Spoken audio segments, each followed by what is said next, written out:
Right behind me over here at this booth, it's Carl Zeiss Company, which you may have heard of. They've been around a long time, since like the middle of the 19th century, and their headquarters is in the old East Germany. But now they're a global company, and they developed some very exciting new technology that's called OCT. And you can see this picture right here. It looks like I don't know, the sands of the desert or something, but what that is it's an extremely detailed picture of the back of the eye, inside your eye, all the way in the back, which is like the film in a camera. That's called the macula. And you may have heard of macular degeneration, right? So it's a horrible disease that a lot of people get. It's the most common reason that people over 65 in America lose their eyesight. And they lose their central vision, their sharp vision focus, so they can't read or recognize faces. They can still see with their peripheral vision enough to walk around, but it's really hard to carry on your daily life when your central vision is gone.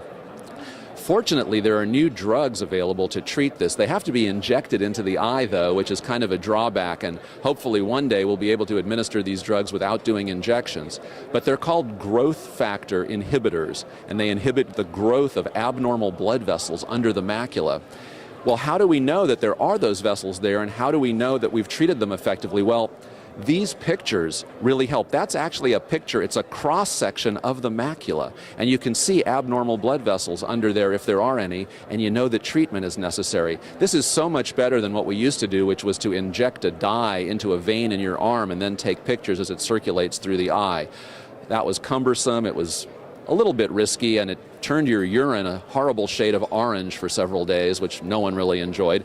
With this now, you just sit down and a picture is taken of your eye, and you get actually more information from this than from the older tests. So this OCT has really revolutionized the treatment of macular degeneration and a lot of other diseases that can affect the back of the eye. But that's the main one where it's focused. And it's so common. You probably know someone, maybe one of your relatives, grandma or grandpa, has macular degeneration, and they're getting these injections. They have to be given like every 6 weeks until the abnormal blood vessels settle down and stop growing. But it's a lot of treatment. It's better than losing your sight, of course, and it's better than what we used to have, which was sort of blasting away the vessels with a laser, which also damaged the sight. But this OCT imaging has been fabulous and really been a big help to us.